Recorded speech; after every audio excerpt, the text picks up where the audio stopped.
Coucou tout le monde, comment vous allez? Donc j'espère que vous allez bien.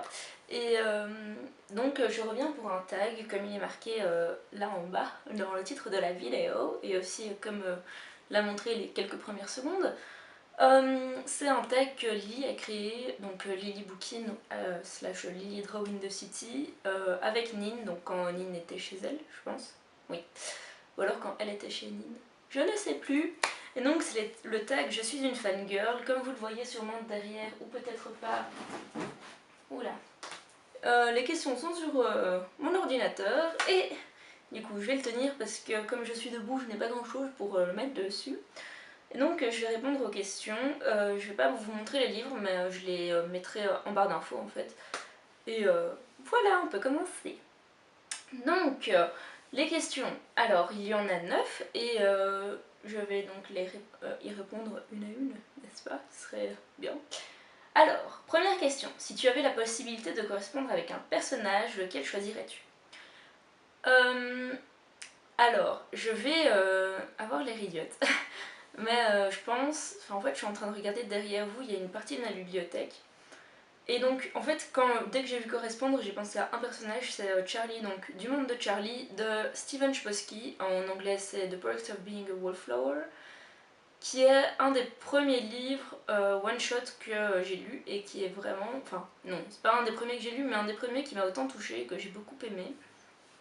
Donc voilà, je dirais celui-là. Ensuite si tu peux, donc tu peux inviter un auteur à l'apéro, de qui s'agit-il?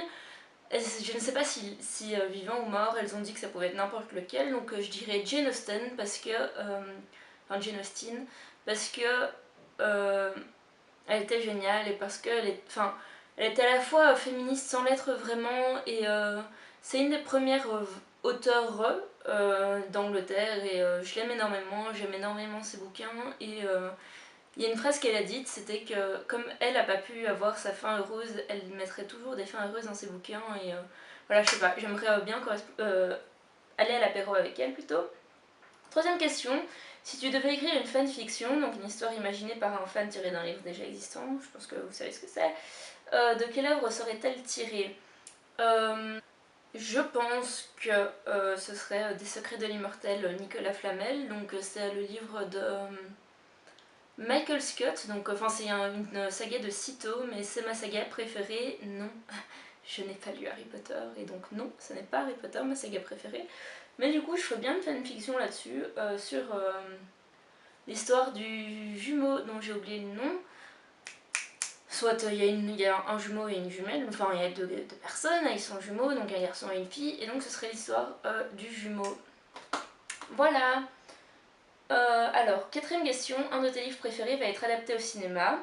On te propose d'y jouer un rôle, quel personnage choisirais-tu d'en interpréter? Alors au tout début quand j'ai vu ça, je voulais jouer donc, la jumelle qu'il y a dans cette même saga, donc Des secrets de l'immortel Nicolas Flamel. Mais là tout de suite comme je viens de le faire, je sais pas si j'ai envie de... voilà. Donc franchement, je ne sais pas, je suis encore une fois en train de regarder derrière vous, donc désolée si je regarde pas vous tout de suite, enfin si je vous regarde pas, voilà, je me comprends. Sinon j'aimerais bien jouer Cinder, ce serait super cool, je vais pas mentir. Cinder ce serait chouette, ouais. Un de tes livres préférés a déjà été adapté au cinéma ou alors est encore en production.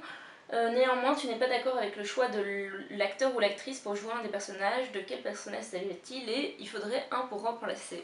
Eh ben, pour moi, ce serait Orgueil et Préjugés, donc la version film qu'il y a eu avec Keira Knightley.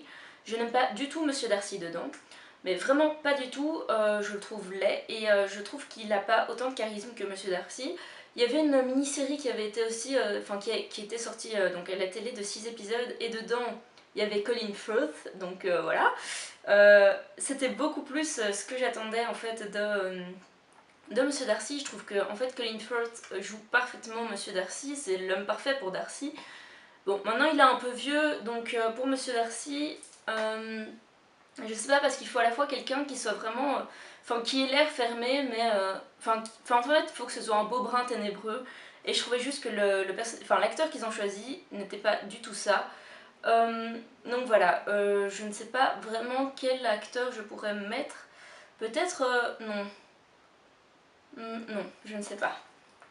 Désolée. Mais n'importe qui sauf lui en fait. Donc c'est un beau brun ténébreux. Ensuite, 6 maintenant. Donc, une de tes séries préférées est terminée, mais tu souhaiterais voir une suite publiée. De quelle série s'agit-il? Alors, il n'y a pas beaucoup de séries que j'ai terminées, et en fait, la série dont j'aimerais voir la suite, elle a eu une suite, mais pas la suite que j'aurais espérée. Donc, en fait, la série terminée dont je parle, c'est les Chroniques du Monde Émergé, donc de Licia Troisi, avec Nihal. Parce qu'en fait, le truc, c'est que donc, moi j'ai lu donc, les 3 premiers tomes donc, des Chroniques du Monde Émergé.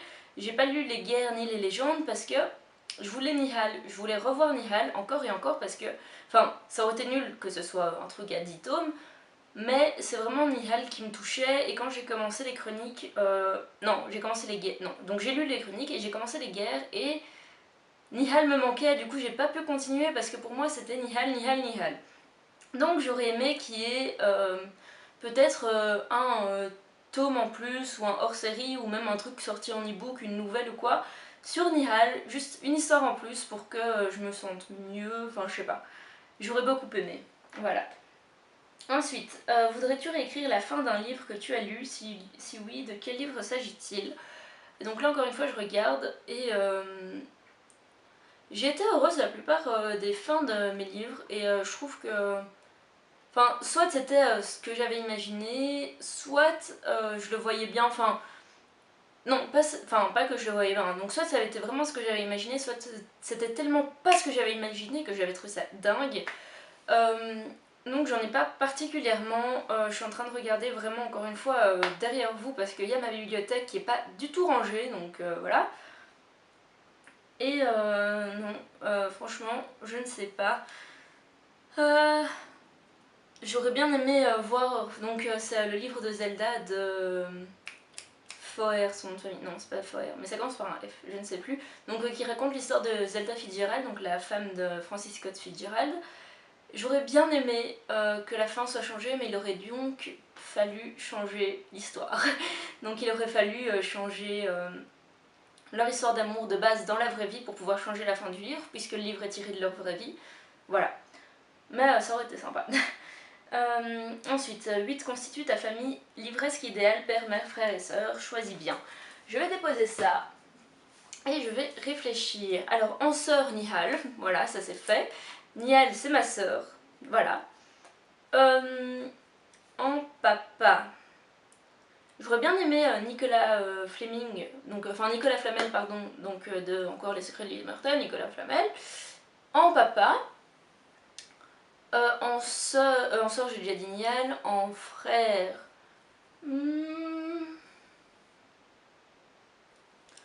en frère.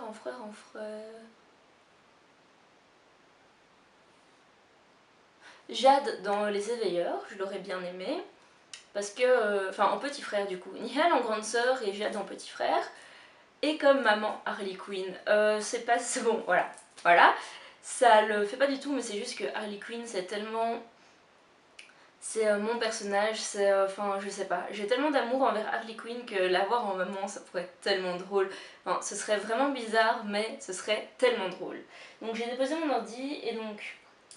la dernière question, donc la 9e question, c'est pour quelle édition collector dépenserais-tu sans hésiter la moitié de ton salaire? J'en ai déjà parlé dans ce tag, et je vais encore en parler. Il s'agit donc de la série donc des secrets de l'immortel Nicolas Flamel. Il n'y a pas encore eu de vraie version collector. Mais si un jour il en sort et si surtout je trouve des hardbacks, ce serait tellement beau, tellement bien dans ma bibliothèque parce que... mais j'aime tellement cette série, je trouve que déjà les couvertures de base sont vraiment sublimes. Enfin elles sont pas waouh quoi, mais il y a des symboles alchimiques dessus et elles ont chacune leur couleur et je sais pas, je les trouve magnifiques. Sinon une édition collector de Alice, mais j'en ai déjà... Enfin d'Alice au Pays des Merveilles, mais j'en ai déjà une ou deux. Et donc je regarde derrière et je pense que c'est tout, c'est vraiment... Le secret de l'immortel Nicolas Flamel en édition collector, ce serait tellement beau. C'est... voilà. Voilà, la fangirl continue. Bon. Voilà, donc j'ai fini avec ce tag. Je vous retrouve très bientôt pour une nouvelle vidéo. Normalement, ce sera soit encore un autre tag parce que ces moments-là, je vais en faire vraiment beaucoup. Comme je n'ai pas ma bibliothèque complète auprès de moi et que du coup, je peux pas vraiment vous faire d'update lecture parce que tous mes livres sont pas ici. En fait, ils sont à Louvain-la-Neuve. Donc là, j'en ai que 2 avec moi. soit ce sera la préparation du week-end à 1000 puisque c'est déjà le week-end prochain. Donc voilà. Normalement je la fais, je fais la vidéo préparation normalement lundi ou... non, mardi ou mercredi plutôt de la semaine prochaine donc. Et voilà. Donc j'espère qu'en tout cas cette vidéo vous aura beaucoup plu et je sais pas, partagez ce que vous voulez en barre d'infos. Si vous avez des questions, si vous avez des choses à me proposer, vous pouvez les mettre là en bas. Et donc voilà, je vous fais à tous de très très gros bisous et je vous dis à très bientôt pour de nouvelles aventures. Bye!